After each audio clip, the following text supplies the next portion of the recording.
আসসালামু আলাইকুম। কেমন আছো সবাই? আশা করি অনেক বেশি ভালো আছো।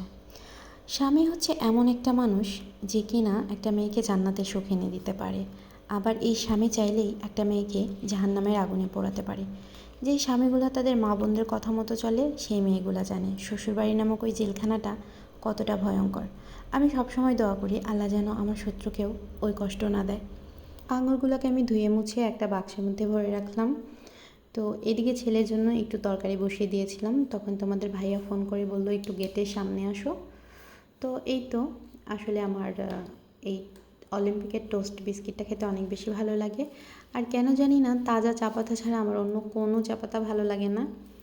আর এই বিস্কিটগুলো হচ্ছে অনেক বেশি সফট থাকে, কোনো বাজে স্মেল নেই। আর এই বিস্কিটগুলো আমি আমার ছেলেকেও দুধের মধ্যে ভিজিয়ে মাঝে মাঝে খাইয়ে দিই, ও খুব পছন্দ করে। তো এইখানে হচ্ছে আমি এক হাত দিয়ে ভিডিও করছিলাম আর এক হাত দিয়ে সব কিছু গোছাচ্ছিলাম, ওই জন্য আমার ভিডিওটা হয়তো বা খুব বেশি ভালো আসে না। তো তোমরা একটু ম্যানেজ করে নিও, অবশ্যই ভিডিওতে লাইক কমেন্ট করে যেও। তো এই তো আমার তরকারিটা শেষ হয়ে গেছে। আসলে প্রত্যেকটা মায়ের চোখে তার সন্তান অনেক বেশি সুন্দর। আসলে তোমরা হয়তো দেখতেই পাচ্ছ আমার ছেলের গায়ের রঙটা একটু শ্যামবর্ণের।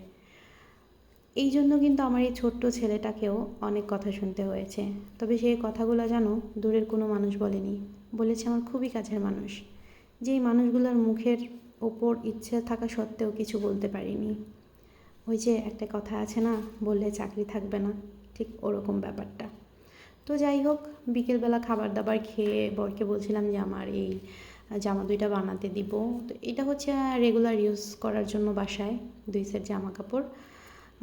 একটা কালো কালার ছিল আর একটা হচ্ছে এই তো গোলাপি কালারটা ছিল। তো গোলাপি কালারটা আমার বরের তেমন একটা পছন্দ হয় নাই। তোমরা কমেন্টে জানিও 3 পিস দুইটা কেমন হয়েছে। তো তারপর হচ্ছে এই তো আমরা টেইলার্সের দোকানে চলে এসেছিলাম, কিন্তু আমার ছেলে কেন জানি দোকানের ভিতরে ঢুকতেই চাইছিল না, বারবার বের হয়ে যাচ্ছিল।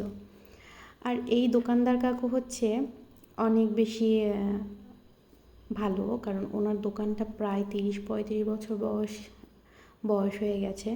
উনি এখনও এই কাজ করে আর ওনার হাতের কাজও খুব ভালো। তো জানি না কেন জানি কোথাও আসলেই বরের টাকা তুলতে হয়। সে আমাকে বলছিল যে আসো ভিতরে আসো, আমি আর যাইনি, বলছি তুমিই যাও, আমি এখানে দাঁড়াই। তো টাকা তুলে আমরা হচ্ছে আমার অনেক বেশি চটপটি খাইতে ইচ্ছা করছিল। সত্যি কথা বলতে চটপটিটা না খুব একটা মজা হয় নাই, তারপরেও খেয়ে নিছি। আর তারপর এই তো চটপটি খেয়ে দুজন বাসায় ফিরছিলাম আর মনে হচ্ছিল এই পথ যদি না শেষ হয় তবে কেমন হতো তুমি।